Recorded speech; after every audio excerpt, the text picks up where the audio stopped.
All right. How's everyone doing? The coveted post-lunch spot. I know this is what everyone has been thinking about over the meal. Thank you so much for that intro. It was beautiful. As he mentioned, I started off my career carrying a bag, quota-carrying sales rep, and like many of you in the room here, I fell into product marketing. But when I say fell, I quite literally mean fell. So back in BC, this is before COVID days, I was in the office and in the kitchen and my phone rang because I finally got in touch with the CMO that I had been going after for a while now. And I turned around and I start running to my desk and unfortunately ran straight into someone else who ended up being the director of product marketing. And as an apology, I took him out to coffee, and that's how our friendship started. And that's how I realized that I was in the wrong career, because everything he said about what he does day to day was exactly what I wanted to do, and then that is how I started transitioning. So from there, I started out as solo PMM in a product organization. And so, as you can imagine, that means half of my days were trying to explain to my boss that I was not a product manager. My job isn't to write user stories, it's to do messaging and positioning, and those aren't the same thing. And then now I lead product marketing for the developer platform of the broader company Rev, and I am full stack, if you will. So everything from go-to-market strategy, enablement, and competitive and market intelligence. And today when we talk about enablement, it's from the lens of both a rep as well as being on the other side of the fence, and excited to share with you today. And I know we've all been in this position, right? You are in the zone, you're focused, you're honed in, you got your messaging and positioning, you got a product launch coming up, and all of a sudden you get a Slack. And it's from a rep saying, I have the biggest deal, it's the best thing ever, it's gonna be game-changing for our company, and by the way, I need you to drop everything, I need a bespoke deck, our messaging won't work for this client, they don't care about anything we have today, we need to do everything brand new, can you help me? And you're thinking, well, what do? I have this product launch coming up, I really gotta crank through this messaging and positioning, do I help this person? The answer is yes, but.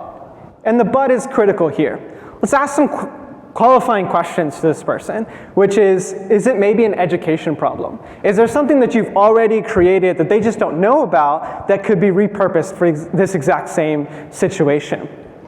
Is it a situation in which truly, right, it needs something brand new? Or is there perhaps another rep that has closed a very similar deal or been in the exact same situation that you can simply introduce in this conversation so you can get back to your messaging and positioning? And if all of the above is no, then you go in and you say, fine, yes, I will go in and help, but be intentional with your efforts here. Think about how is what I'm doing today going to help the rest of the sales team? How can we make sure this isn't just a one-off effort, but what are we going to do after this that we can teach back to the rest of the team? So this is just a single request, and the next time it's going to be self-serviced by the rest of the team.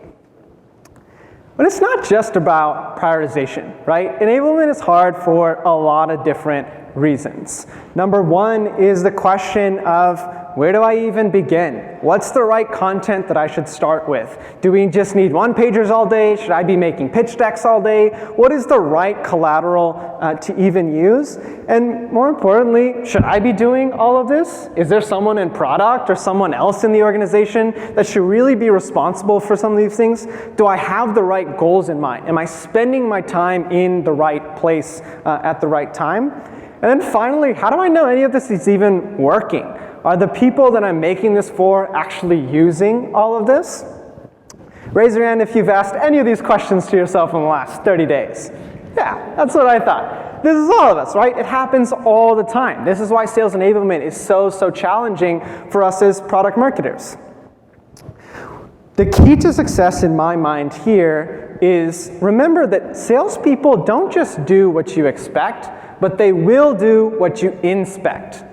And the key to success here is expanding the burden of adoption of content generation, not just to you and your team as product marketing, but aligning this with the rest of your counterparts in enablement, in sales leadership, so that you're all working together to make sure you have the right things and everyone's working on the high value tasks that are going to help you with your revenue goal at the end of the day. But let's get a little bit more specific. Why is sales enablement so challenging? What are some mistakes that I've commonly seen teams make? Number one is you have a highly generalized audience. We know this. As product marketers and as marketers, you can either be something for someone or you can be nothing for everyone. The everyone for everything world does not simply exist. So why is your enablement any different? What your SDR needs versus your mid-market account exec versus your strategic sellers is totally different from what your post-sale team needs or your technical teams like your solutions engineers or your implementation teams. At the end of the day, if you want to make sure you're meeting the needs, you want to tailor to each of these audiences individually. The second one is too often we focus solely on the enablement and we don't think enough about the execution. Our job as product marketers is to take the guesswork out of sales. That means not just information about the buyer and the messaging and positioning, but also the best way to actually reach that buyer. And we do this today with our demand gen counterparts, right? We build a beautiful foundation, and then we lean on their expertise for the right channels and tactics to leverage to make sure that our message is actually meeting the buyer where they're at. Our sales counterparts are looking for the exact same type of tactical advice. And the last piece here is really no opportunity to practice. We've all been here. I just had one last night. You're listening to your conversations at Gong or Chorus or wherever, and you're hearing those cringe moments where a rep is trying to position against a competitor or they're trying to pitch your solution, and you're just like, shit, we need better sellers, right? And you just chalk it up to we have bad sellers at the end of the day and we need to fix how we're training and onboarding and all these other things. But for a moment, think about the alternative. Where is the opportunity for the rep to practice? You've come in and you've shown them the promised land, right? Here's this great messaging, here's this great positioning, here's this awesome pitch deck that is going to help you win every single deal, but where's the opportunity to practice what they were saying to what you want them to start saying now? The reality is we're all humans at the end of the day, and as humans, no one wants to look dumb, right? And so when you're on the call, those cringe moments that you're hearing, those are the sellers that are trying to adopt the new messaging, are trying to do what you told them to, but they just haven't had an opportunity to practice outside live conversations, so they're doing it with live prospects. And the sellers that are really worried about looking dumb, those are the ones who are just defaulting back to their old pitch, right? What they know, what they feel confident in. So they just go out and deliver that message, and that's when you don't see this behavioral shift. You've already moved on, right? You're back to your positioning document trying to get ready for that next tier 1 launch, but this is what's happening with the reps. Let's break down some strategies for these one by one. Number one, let's understand our persona, right? This is what we do all day. You're going to encounter 3 types of sellers, most likely, in pretty much every department. Number one is the know-it-all, and I see some heads nodding. I know you're thinking of the sellers. You don't have to say their names out loud, but we all know them. The know-it-all is the person who believes that they cannot simply be replicated. There is no world in which any other seller can do what they're doing. They're just so magical in everything that they do. These are the people that you want to spend time with one-on-one. You don't come with them with any plan, you just ask them questions. You take their experience, and your job is to prove to them that you can build a repeatable framework on what they're doing. And so bring a rough outline, rough picture, start asking them questions. Again, these are the one-on-one relationships that you want to start building as a product marketer. The next bucket of folks are the 21 questions. I know you know who I'm talking about. The 21 questions always has a bunch of questions, and there's a great way to leverage this. When you get a little bit more meat on your plan, right? Maybe you have a rough outline of what you want to cover, maybe you have some key learning outcomes or whatever, that's where you want to take your plans to the 21 questions, but you want to partner with your sales managers or your enablement counterparts. And the goal here is to preempt. What types of questions do you have if I tell you I want to run a session about XYZ where your takeaways are XYZ? And your sales manager or enablement partner is there to really gut check. How many of the questions that they're telling me or asking me are representative of the broader sales team that I actually want to change and incorporate into my content? And how many of them are outliers and it's okay to ignore and it doesn't make sense, right? That our content is spot on and we can keep going. And then lastly, you're gonna have the beginners, right? Oftentimes, these are people who are just promoted for the first time into sales, or come from backgrounds that are totally different from sales and are just getting the hang of things. That's okay. But this is where your partnership with sales management and your Enable counterparts is critical. These people are gonna need more love, right? You can't just introduce a concept and they're not gonna pick it up immediately. So this is where you're partnering with your sales management and enablement team to really build a plan of how are we gonna show them some extra love, right? Before we actually get into the session, these are the people you wanna share all your materials with in advance, give them a chance to read, help them digest proactively, and then after the session, you're making sure that you send a recap to them, right? What were the key takeaways? And you already have your plan in place with your sales managers to make sure that information is consistently reinforced so it's actually absorbed, and then collectively you can just focus on those behavioral changes. Enablement versus execution. What do we mean by that?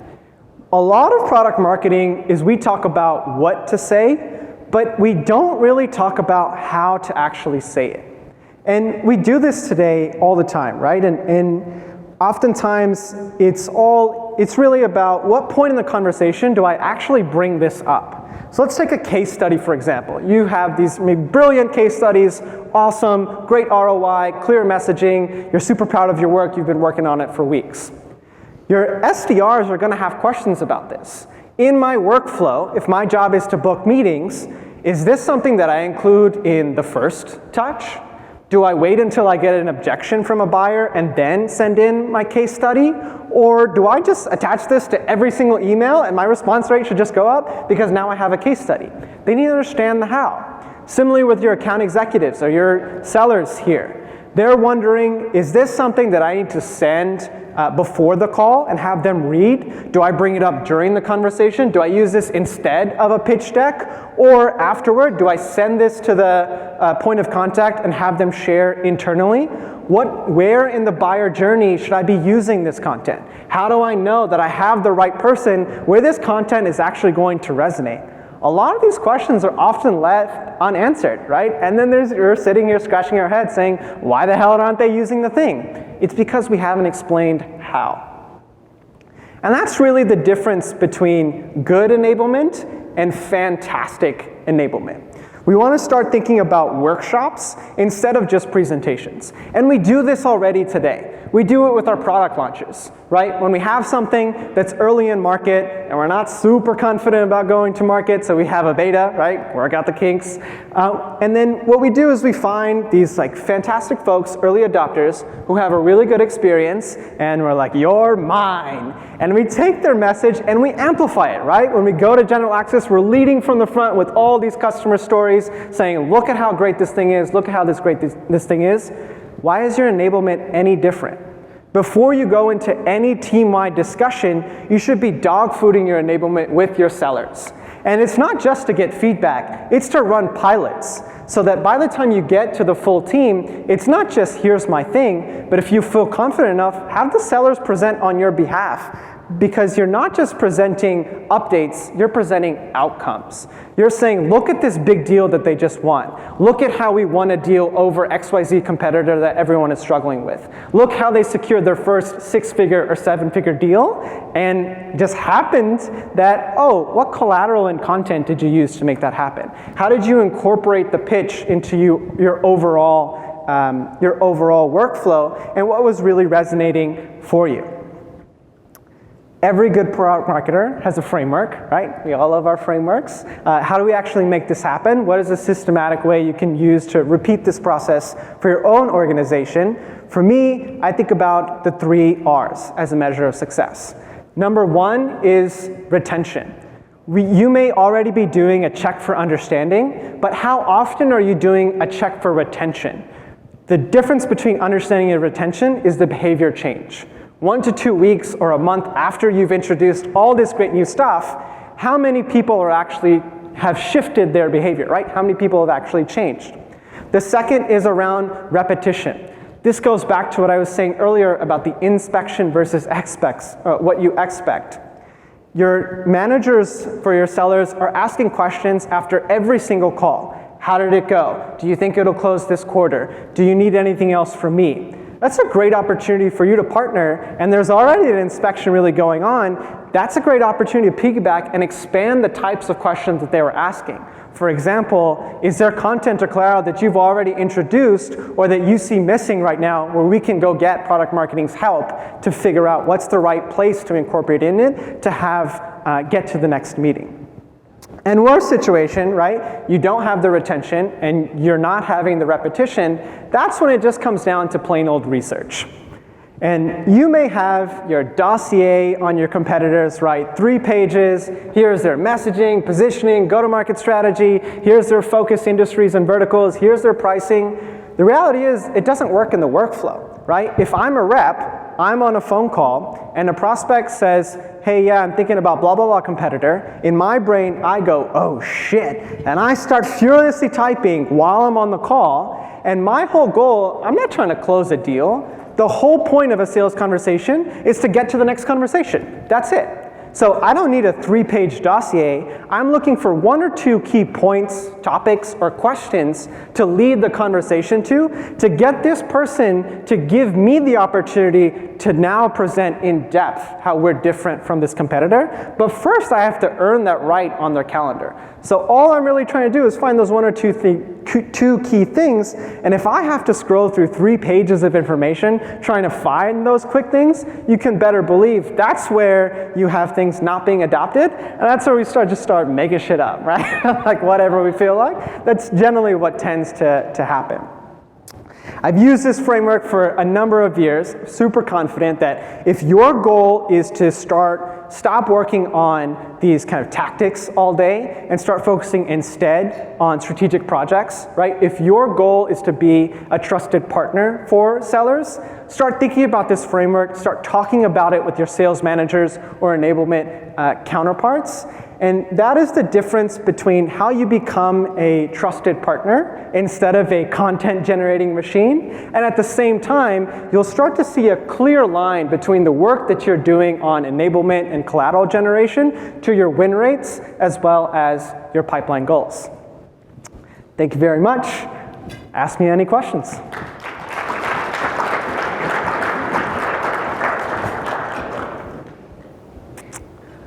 We have a few popped up here on the Slido, so we know the drill. What are your recommendations for when no one steps to own something? I think these are old questions. I'm happy These are maybe old questions. This is a good one. Let's see. In your experience, what does good, healthy, regular communication between product marketing and sales look like?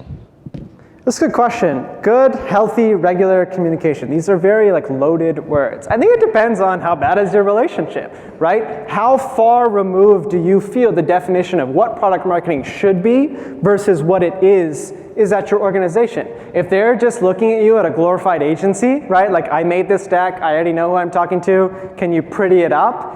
That probably is a good indicator that you need to be spending a lot more time with your sales managers versus for some other people. For me, I think about at the beginning of the week, we're talking about forecasts. I'm trying to think about what am I doing to help close any of these deals. At the end of the week, we're talking about what did we learn and how do we need to shift our strategy. I'm in that conversation thinking about how is product marketing having a seat at that conversation and talking about how we're here to enable and support, right? And that's when you get to talk about what's the high dollar task that we're working on versus, hey, you're not answering enough bespoke requests to fix this deck or work on this one pager. So it really depends a little bit, but that's at least what I try to shoot for. For our sales org, time is money. How do you get them to willingly take time to go over enablement materials and learn about a feature? It's a great question. I think a lot of times the relationship between sales and marketing is like a little bit of, oh, they don't know what you're doing, and the other side is like, you don't really know what you're doing either, so it's okay. At the end of the day, sellers will listen to other sellers. And to earn the respect of a seller, that's where it comes back to what I was talking earlier about, don't just focus on the message, right? What's the right message for the right buyer at the right time? Think about the mouthpiece as well. If you have a seller talking to the rest of the team about how wonderful your pitch deck is versus you doing a 30-minute presentation talking about how beautiful your slides are and how hard you worked on it, which one do you think is going to have the better adoption? Salespeople always are trying to figure out where the tribal knowledge is, right? There are a few sellers who are constantly killing it at their job, and the rest of the sellers are trying to figure out how they can be more like that person. If you are building a system to really just democratize what's repeatable in that, that's where people will be begging you for time versus you begging them for time. Didn't mean to take over. Please tell me your next question. I know you're moderating. Oh, you're good. Keep it going. Okay, awesome. We can tag team. A great question here is, what is your biggest enablement fail? How did you learn from it? My biggest enablement fail was my definition of success. I think I had a very poor definition of success in that I was looking at success as what can be achieved by me being part of the conversation, and that quickly led to bad prioritization and burnout. I was dropping the ball on other projects because I was constantly involved in so many conversations because all the knowledge was here. The moment I shifted that perspective, largely thanks to my manager, of how can you start measuring success instead by what can be successful by you not being part of the conversation at all. And if they don't have to come and talk to you at all, that means you've got great documentation, you've communicated plans and priorities early on, and everyone feels very confident you've delivered them the information to do their job effectively, that they're not having to come back later. And so shifting that definition of success, right? Not just what can be enabled, what is possible because you're part of the conversation, but rather what can they do without even talking to you at all? That's insightful. Here's one from Brandon. What opportunities do you think exist to effectively activate sellers as an ongoing enablement counterparts to drive product launch adoption? Yeah, it's a good question. In product launch adoption, one of the key pieces is you have an opportunity to have a starting point or you have a gut check. Your sellers can either be your starting point, right? They have individual data points in individual conversations. So like, oh, I had feedback from this type of person, I had feedback from this type of person. And you can start to pull those data points together and try to identify a trend, or you can go vice versa, right? You can start with your hypothesis and go into sellers and say, hey, what do you think? Let me give you a more specific example. The best sellers out there are going to sell outside your ideal customer profile. They're gonna do it. That's just who they are. They know they're not gonna win their deals, right? And they're being strategic, or they're not gonna hit quota on selling solely outside of ICP. So they're smart about how they do it, right? They make sure they have kind of your surefire bets in the pipeline, and then they go and stretch. Making friends with those folks who are going into the stretch, right? The industry that you haven't touched yet, the buyer that you haven't touched yet, and just starting to understand the goal that they're collecting, right? Because they have a very small picture compared to what you can see. You can help them see the trends and vice versa of not what you want to do to hit the next quarter, but where do we need to start thinking about and working on from a product and go-to-market perspective for the next year. How would you recommend running a practice session with a distributed remote team? Yeah, it's a great question. Remote is hard. In my first gig when I was solo PMM, totally distributed, fully remote sales team, never saw them in person. It was really difficult. A couple of things that are helpful are multiple touch points, right? This comes back to the educators in the room will tell you this all day. People have different learning styles, and you want to have different ways of practicing and doing that repetition, right? That 3R framework really helps out here. How can you be doing each one of those pieces throughout the cycle? But a couple of more specific examples that I've seen are successful are things like batting cages, right? Let's all collectively, as a sales team, you don't even need to be there. As a sales team, let's listen to each other's calls and talk about what we could have done differently based on our own experience.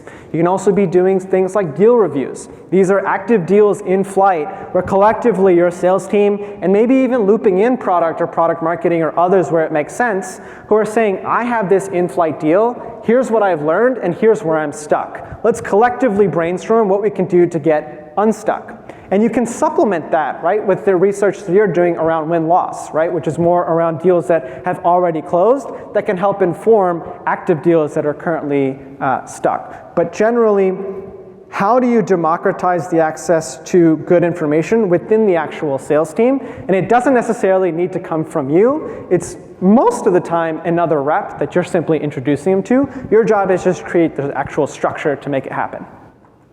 I think there's time for one more that I think is funny.